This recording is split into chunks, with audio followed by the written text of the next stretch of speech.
Hi guys, and welcome to this video. So the news out there is that Dhruv Rathee is set to make a wild card entry in Bigg Boss OTT 2.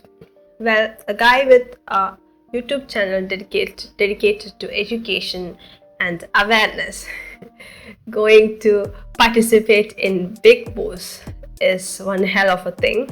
That should show that a lot of people in India and abroad know about Dhruv Rathee and have watched his content. Before I embarked on a culturally conservative and economically centrist view of things, I had a very dark past. A dark past where I kind of listened to all the lefties and supported socialism. A past when Modi was a religious fascist, Kunal Kamra was a good comedian, Rahul Gandhi was a good politician, and Islam a peaceful religion. And in that time, I used to listen to people like Dhruv Rathee and Deshbhakt and so on, and never to any right-wing people. And to this day, I hear people saying that Dhruv Rathee's content is very well researched and never biased, or more unbiased than most channels and news outlets out there. Here is a person saying that his content is quite good and well researched, provides a balanced view, but if you are already right leaning, then you will find his views not to your liking. I do believe that his videos are well researched, and he does say some logical things, not denying that, but there is no way that he is completely unbiased or he is operating without an agenda. So then you would ask, don't I have an agenda? Well, yes, I consider my agenda to be a very glorious vision and cause. Very just and glorious cause that I am promoting here. And my agenda has two prongs. First, to say anti-communist facts and truth. And second, talk about traditional glory and conservatism. And this is partly a reason why I would feel obligated to make a video on Dhruv Rathee now. Because, disagreements. To be honest, I used to be very inspired by Dhruv Rathee in 2016 and 17 when I first found him online.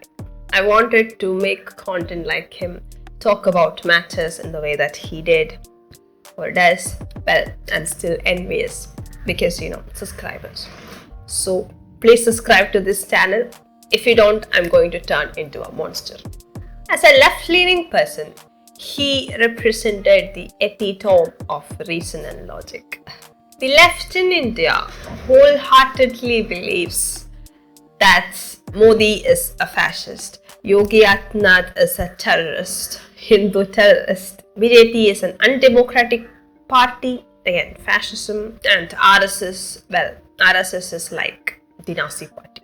And the left definitely feels suffocated, suppressed, and persecuted in this country.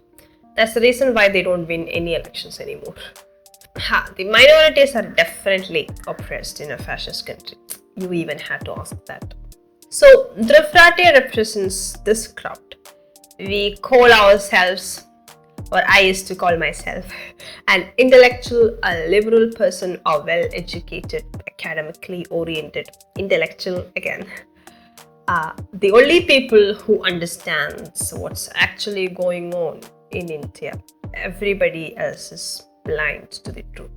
So Dhruv Rathee's research is often steered towards coloring the RSS and the BJP or the right wing in this country in that image.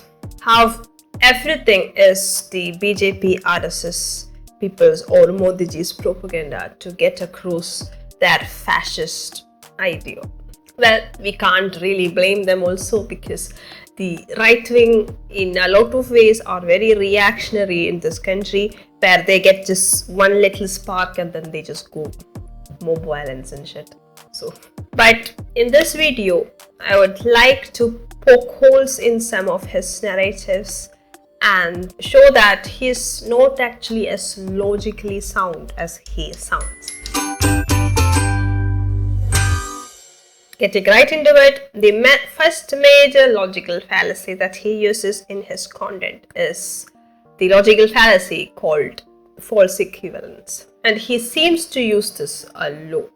So what is false equivalence? A claim in which two completely opposing arguments appear to be logically equivalent, and in fact they are not. So basically you just take one similar thing in two scenarios, and because they are similar, we would just say that these things must also be similar, which may not be the case.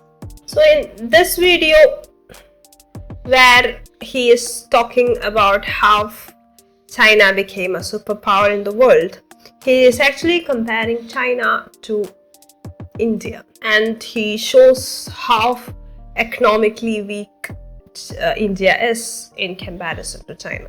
But he only says that China liberalized in 1978, but India only became liberal in 1990 or 1991. So there is almost like 10 plus years of gap, and in that time India was once again really affected by multiple national level scams. So he is comparing China's 40 years of continuous economic development to India's 10 to 20 years of economic liberalization and development. And it's also very suspicious that he doesn't talk a lot about Xi Jinping's China, where everything has gone downhill now. This video is even worse than the last video. He tries to equate Islam, Christianity, and Hinduism. He says that Hinduism and the Abrahamic religions that came from the West have a lot of similarities, or they could be placed on the same level basically. Because for the left liberal, all religions are the same, right?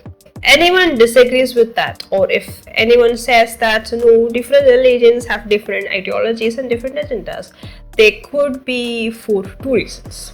One, that they are terrorists, or second, that it's just WhatsApp propaganda. I don't think I can explain why this is very wrong in this video. Maybe I should make another video on that, I don't know. But let me give you a very important instance, which is again very grievously wrong. Dhruv Rathee says that in Islam there is call for violence, in Gita there is call for violence, in Christianity, in the Bible, and obviously in the Old Testament there are calls for violence. So that should mean that all religions have some violent parts to it which are kind of the same, right? I mean, like, because all four of these religions have calls for violence, they are all equally insignificant or contextual. But here is a very significant difference in the calls for violence in, let's say, Hinduism and Islam.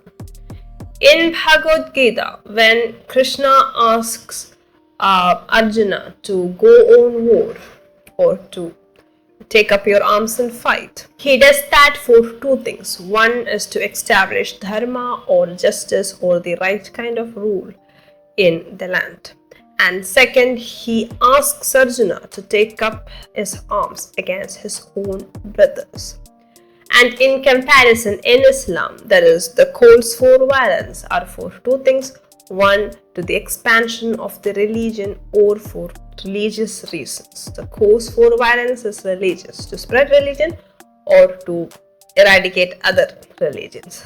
And second, Allah or Prophet Muhammad ask his followers to take up arms, not against their own brothers, not against their own family, but against other communities. So do they sound the same to you now? This video caused quite an uproar in the last month. This one has all kinds of logical fallacies and, illogical things in it. He basically says that the Kerala story sounds and looks more like a fascist propaganda of the right wing because they have used the number 32,000, which was again a very false and wrong extrapolation of a figure which was in, I think, 10 or 5 years ago. I am actually opposed to that figure because there is no way for them to prove that number, and they have since taken it down and just reduced the number of women in that movie to just 3. So there is that. But to say that because they have used 32,000 as a number, this would mean that the entire story now is more or less propaganda or false would be hasty generalization. That's a fallacy, by the way. In a very bad attempt to show that what's happening in Kerala is insignificant, he says that the same kind of jihadi activities happen in other countries, in other places. And I have mentioned this in my video on the Kerala story figure. All liberal secular countries or all equal fair countries who are open to immigrants have this problem of people coming in there and then becoming radicalized and then undertaking jihadi activities in the same place. And to have your youth radicalized and made into terrorists and sent abroad into all these warring countries in such unsafe situations where they mostly end up dying is not a good thing. One is enough number for you to stop that.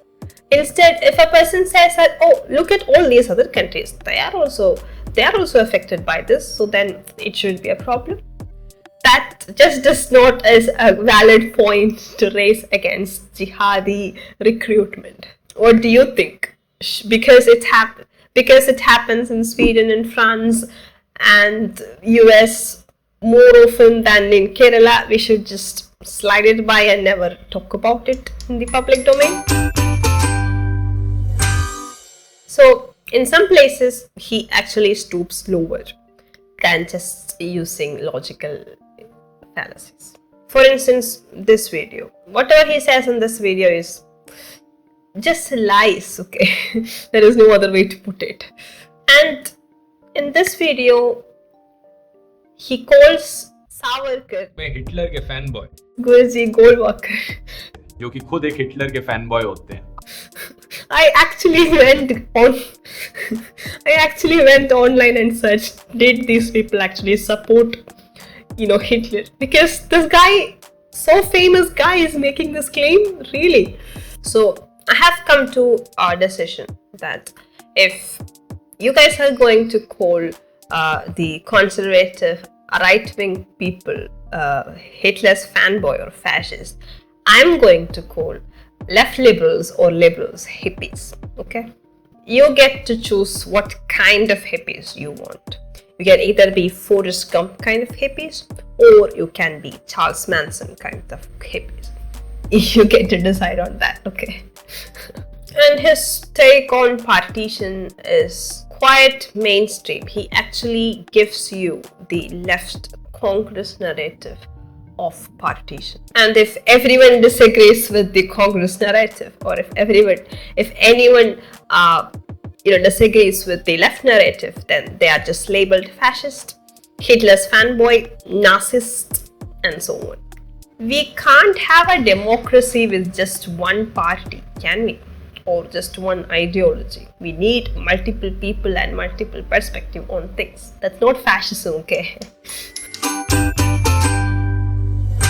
It's unfair to say that whatever he says is always biased. I really liked this video on Ravana that he made during Deepavali. There are some history videos and the videos on Khalistan, which is also quite interesting.